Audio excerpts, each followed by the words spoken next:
Thank you mister speaker for giving me time. एक ख्वाब है जो पूरा हो गया टाइम मिलने का sir, because mostly the ministers are speaking here sir, but opposition need special attention of you sir. मतलब आप समझ लें कि जो एक मिनिस्टर बात कर रहे हैं उससे मुझे आधा टाइम भी देंगे तो मेरी बात ख़त्म हो जाएगी। तो sir today I am going to discuss the most two important sensitive issues. इस वक्त मुल्क को जो सबसे ज़्यादा सेंसिटिव इश्यूज दरपेश हैं, मेरा ख्याल है हमें उन पे बात करनी चाहिए और इसी तक महदूद रहना चाहिए। सर सबसे पहला इशू जो है, जो मैं समझता हूँ इस मुल्क का सबसे पहला इशू है, वो है गरीब की महंगाई। जो गरीब इस वक्त महंगाई से मर रहा है सर, उसके लिए हमें सोचने की सबसे पहले ज़रूरत है, जिसको हम इग्नोर कर रहे हैं। मैं आज एक अपील करना चाहता हूँ अपने चीफ जस्टिस साहब से कि अगर वो सुओ मोटो लेना भी चाहते हैं और उनको बहुत शौक है तो खुदा के लिए गरीब की महंगाई पे सुओ मोटो लें।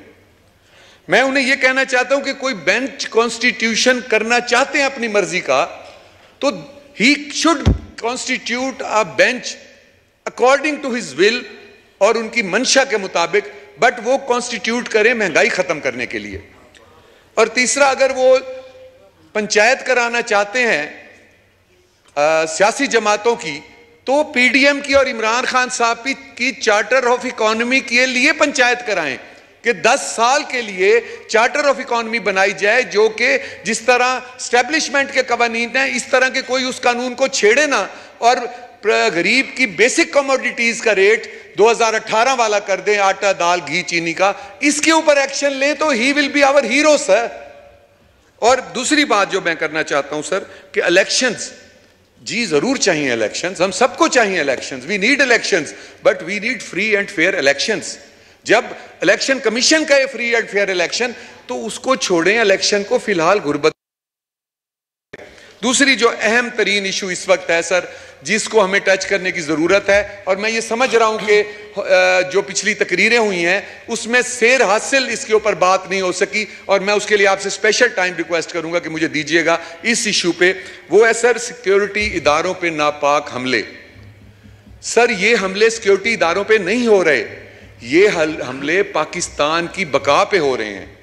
ये हमले वो फोर्सेस कर रही हैं जिन्होंने सर कॉन्स्पिरेसी कर रखी है कि जिस तरह ईरान, इराक, सोमालिया को प्रेशराइज करके इन्होंने फौज को दीवार से लगा के और वहां उन लोगों को इन्होंने भूख के हवाले कर दिया है, यहां भी फौज को प्रेशराइज करके हमारे एटॉमिक असासों के पीछे जो लोग हैं वो अपनी साजिश पूरा करना चाह रहे हैं, और उनके आलाकार भी हम बने हुए हैं। सबसे बड़े दुख की बात यह है। तो मैं ये कहना चाहता हूं कि इस वक्त सिक्योरिटी इदारों पे हमला करने वाले लोगों को जो तहफ्फुज दे रहे हैं, मैं उनसे रिक्वेस्ट करता हूं, I am myself a lawyer sir, I want to request the chief justice of Pakistan कि जो जज उन लोगों को सपोर्ट कर रहे हैं जो सर इस मुल्क के सिक्योरिटी के इदारों के दुश्मन हैं, जो इस मुल्क की तरक्की की राह में रुकावट हैं, जो हर रोज एक नया इशू उठाते हैं, कभी धरना, कभी इलेक्शन पोस्टपोन, कभी कोई ऐसा काम करते हैं कि रोज डॉलर बढ़ता जा रहा है, इकोनॉमी बढ़ती जा रही है। उन लोगों की सपोर्ट करना खुदा के लिए छोड़ दें। उन लोगों की सपोर्ट यहूदियों की सपोर्ट है, उन लोगों की सपोर्ट इंडियंस की सपोर्ट है, खुदा के लिए वो छोड़ दें। मैं खसूसी तौर पे रिक्वेस्ट करता हूं। और आखिरी जो मेरी बात है कि सिक्योरिटी इदारों पे हमला करने वाले जो हमारी नई नस्ल अब पैदा हो गई है sir, we need to educate that new generation. इस वक्त हमें जरूरत है कि उस नई नस्ल को हम एजुकेट करें। उस नई नस्ल को मैं 2 मैसेजेस देना चाहता हूं sir. My first message is कि abusing armed forces is like spitting on your own face। मैं ये मैसेज देना चाहता हूं नई नस्ल को कि अगर आप आर्म्ड फोर्सेस को अब्यूज करते हैं तो आप अपने ऊपर थूक रहे हैं। Message for some misguided Pakistanis, don't act like Indians. I want to give them a message, don't act like Indians, just respect Pak armed forces, don't cross the red line please। Sir मैं थोड़ी सी रोशनी Pakistan army के हालात पर देना चाहता हूं। 1947 से कयाम पाकिस्तान से लेके सर 25 साल हमने ठोकरें खाई। सर, दिफाई तौर पर उस वक्त हम कमजोर थे। 1947 में हमसे कश्मीर छीन लिया गया। दिफाई तौर पर हम उस वक्त भी कमजोर थे जब रियासत हैदराबाद दक्कन हमसे छीन ली गई। हम दिफाई तौर पर उस वक्त भी कमजोर थे सर जब रियासत जूनागढ़ हमसे छीन ली गई। हम उस वक्त भी दिफाई तौर पर कमजोर थे जब हमारे पानी को रोक लिया गया और इस मुल्क को दो लख्त कर दिया गया।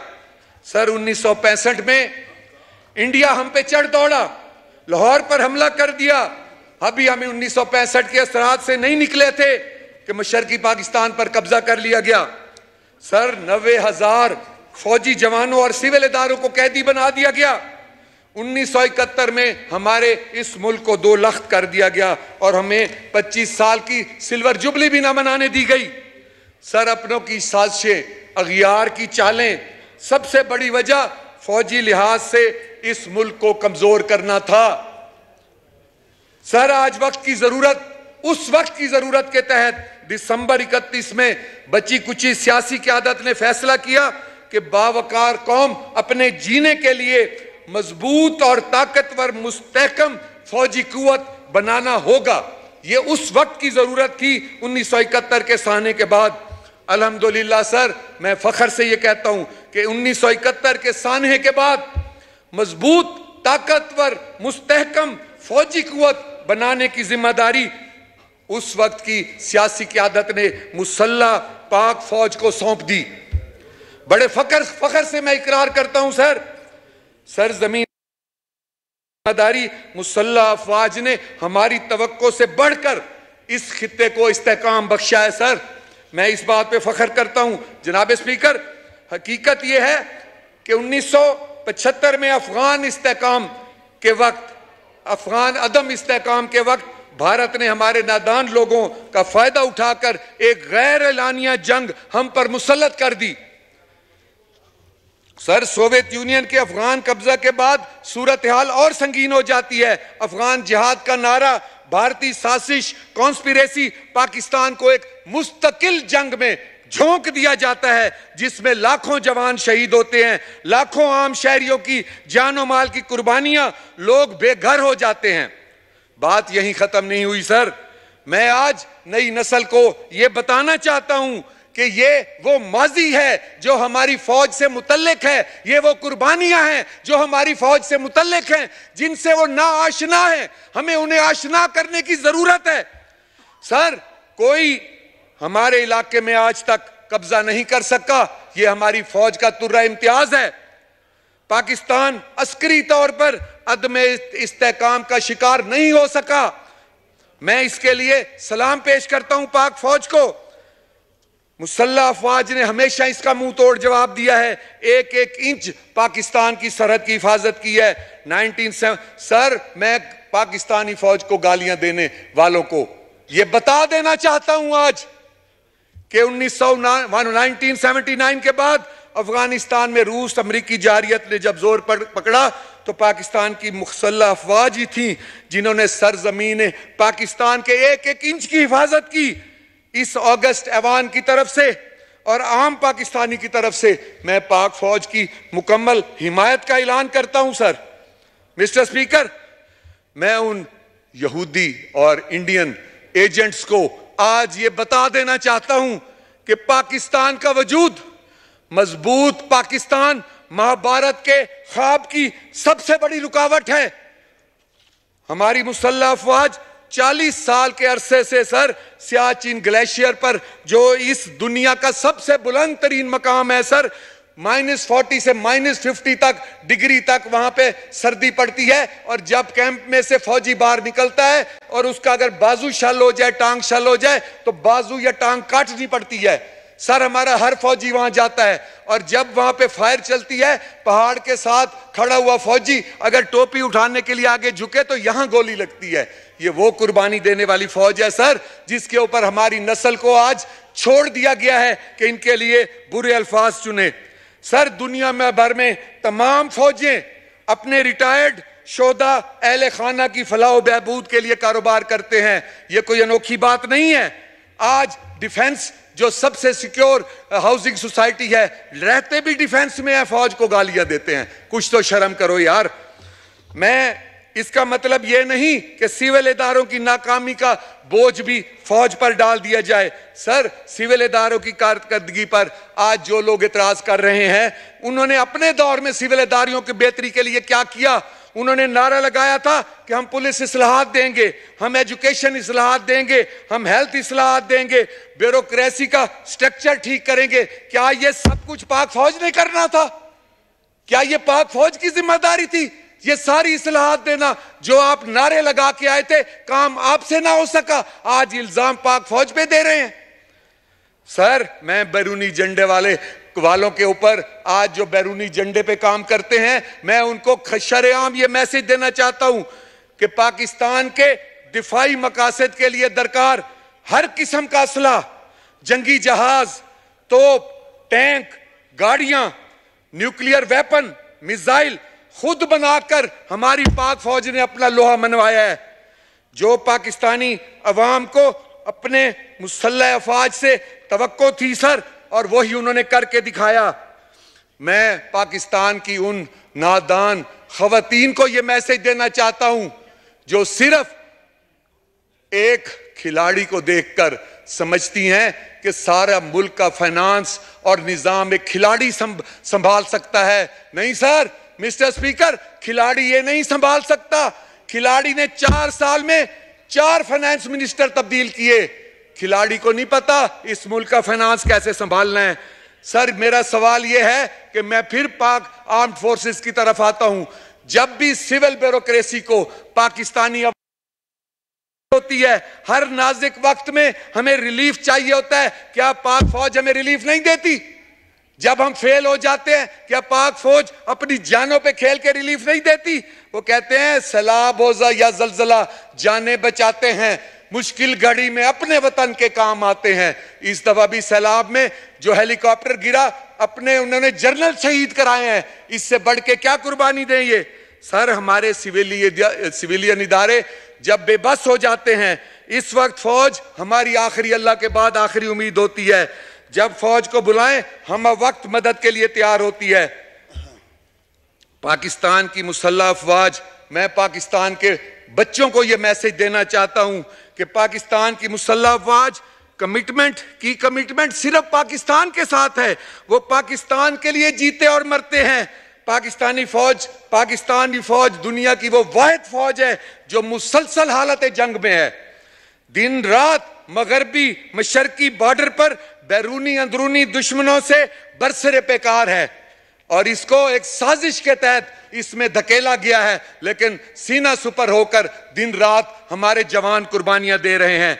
मैं अपनी नई नस्ल को आज ये बता देना चाहता हूं कि सुनो, माई न्यू जनरेशन, मेरे नए जो नौजवान आज दुनिया के ऊपर आंख खोली है, जिन्होंने मुसल्लह अफवाज पाकिस्तान के इस्तेहकाम की अलामत है। तुम बच्चों का ताबनाक मुस्तकबिल अगर है तो वो इन मुसल्लह अफवाज की वजह से है। मैं इसराइल, हनूद, यहूद, नसारा जो पाकिस्तान को कमजोर करने के लिए साजिशें कर रहे हैं और अपने जिन मकासद का वो हसूल चाहते हैं, उनकी राह में सबसे बड़ी रुकावट पाकिस्तान की फौज है। सर, बदकिस्मती से तरक्की और इस्तेहकाम के सफर को रोकने के लिए और भारत को खुश करने के लिए आलमी कुव्वतें जो बरसरे पैकार हैं पाकिस्तान के खिलाफ, मसलन CPEC पाकिस्तान की लाइफलाइन है, बच्चों का मुस्तकबिल है। आलमी कुव्वतें भारत के ईमा पर इसके रास्ते में रोड़े अटका रही हैं, नाकाम बनाने के लिए अमल पैरा हैं। मगर सर, ऐसा इंशाल्लाह ताला मिस्टर स्पीकर नहीं होगा। मैं पाकिस्तान को कौम को बताना चाहता हूं कि ऐसा क्यों नहीं होगा। इसलिए कि हमारे पास मजबूत मुसल्लह अफवाज है जिसने इस मंसूबे को अमली जामा पहनाने का बेड़ा उठा लिया है। अंदरूनी और बैरूनी दुश्मन को हमारी तरक्की गवारा नहीं है। इसमें अंदरूनी दुश्मन कौन है आप जानते हैं अच्छी तरह। जिसने CPEC को पिछले 4 सालों में रोका वो कभी पाकिस्तान का दोस्त नहीं हो सकता। जिसने सर यहां पे एक लंदन में एक यहूदी इलेक्शन लड़ रहा है और एक पाकिस्तानी सादिक खान लड़ रहा है जिसने यहूदी को सपोर्ट किया, वो कभी पाकिस्तान का पैट्रियट नहीं हो सकता सर। दुश्मन सर जो है वो हमारी तरक्की उसको गवारा नहीं है, मुसल्लह फौज पर हमलावर है और आज हमारे चंद नादान नौजवानों और खवातीन की को बहला फुसला के वो ये कर रहा है sir. Social media, electronic media, international forum मुसल्लह अफवाज के खिलाफ प्रोपोगंडा और आलाकार जो बना हुआ है, हमारी नई नस्ल जो है सर उसको होश के नाखून लेने चाहिए सर।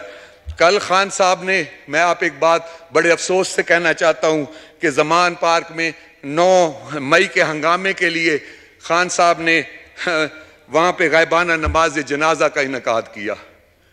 सर मैं आपको गौर से ये आपका mister speaker, I need your special attention on this issue कि उन्होंने गायबाना नमाज जनाजा का इनकाद किया, जबकि आज तक हमने नहीं सुना कि कोई एक भी पीटीआई का रुकन कोई अल्लाह को प्यारा हुआ हो। अगर सर अल्लाह को प्यारा हुआ होता ना, ये उसकी बॉडी उठा के ना पूरे मुल्क में फिर रहे होते। एक कोई ऐसा वाकया नहीं हुआ और फिर उसकी गायबाना नवाज जनाजा, और इस बात का ये सबूत है कि वो गायबाना नवाज जनाजा एक फ्रॉड था, क्योंकि इमरान खान साहब ने खुद जमान पार्क के अंदर बैठे थे, बाहर गायबाना नमाज जनाजा में शिरकत ही नहीं की। कहते होंगे मैं किसको दुआ दूं जाके, वो तो फौत ही कोई नहीं हुआ, किसका गायबाना नमाज जनाजा पढ़ूं। तो वैसे भी अगर कोई ऐसा होता भी सही, तो मैं उनके जो हैं फॉलोअर्स उनको ये बताना चाहता हूं कि जो तुम्हारे गायबाना नमाज जनाजा का लीडर कैसे हो सकता है, वो यहूदियों का लीडर तो हो सकता है, इंडियन का लीडर तो हो सकता है। सर हमारा फैसला वक्त ने सच साबित किया, हम 20 मुजाहिदों का फैसला। आमतौर पर हमारी ये बात बहुत से लोगों पे भारी पड़ती है, हमारे 20 लोगों का फैसला आज मुल्क और कौम पे ने साबित किया इस वक्त ने कि वो हमने उस वक्त भांप लिया था कि ये इदारों के दुश्मन हैं, ये पाकिस्तान के दुश्मन हैं। हमें समझ आ गई थी, हमने इसलिए छोड़ा। अगर हम उस वक्त अदम एतमाद कामयाब ना करवाते तो अगले 11 साल ये जाने वाले नहीं थे। और इनकी ये डील थी कि पाक फौज को दीवार से लगाकर हम एटम बम भी उनके हवाले करेंगे। आज पाक फौज को सलाम है, लेकिन सर हम 20 भी मुजाहिद हैं, हमें गालियां दी गई, हम पर पैसों के इल्जाम लगाए गए, हमारे बच्चों के बारे में बातें की गई, हमारे घरों पे हमले किए गए। सर हमने, अल्लाह को हाजिर नाजिर जान के कहता हूं, 1 रुपया भी अगर लिया हो, 40 करोड़ की जमीन मैंने 1122 को अतिया की है सर, ये मुझे क्या 20 करोड़ देंगे, ये मुझे क्या 20 करोड़ देंगे। आज मैं वहां पे 1122 सेंटर बन रहा है मुल्तान के सिविल सेक्रेटेरिएट के सामने, मैं मौके पे दिखाता हूं, अगर ये झूठ हो तो मैं सियासत छोड़ दूंगा। हमने सर इनको सिर्फ इसलिए हटाया है कि ये इस मुल्क को तबाह करने के एजेंडे पे आए थे। खुद पर इल्जाम लगाए सर, इस बंदे ने दुश्मन का आलाकार बनकर अपने सियासी कारकुनों की तरबियत की है सर। यही वजह है कि 9 मई को इमरान खान की गिरफ्तारी के बाद मुनज़्ज़म साजिश के तहत मुल्की इदारों और हसास तनसीबात पर हमले किए गए। इससे कौन खुश हो सकता है? सिर्फ भारत ही इससे खुश हो सकता है। पाकिस्तान के लिए दुख और अफसोस का अफसोस भरा ये लम्हा है सर इस अवान के जरिए।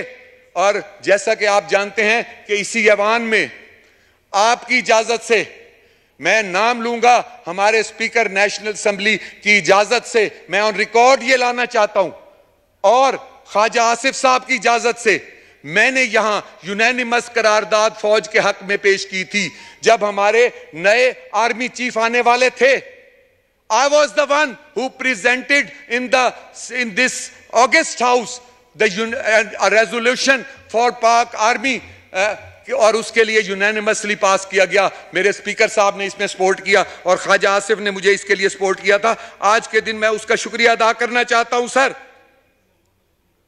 सर मैं आप आखिर में एक आखिरी बात करके, मुझे समझ आ गई सर, मैं इजाजत लेना चाहता हूं कि सर मेरी जब भी कोई तकरीर शुरू होती है, मेरी तकरीर के शुरू में भी गरीब होता है, मेरी तकरीर के आखिर में भी गरीब होता है।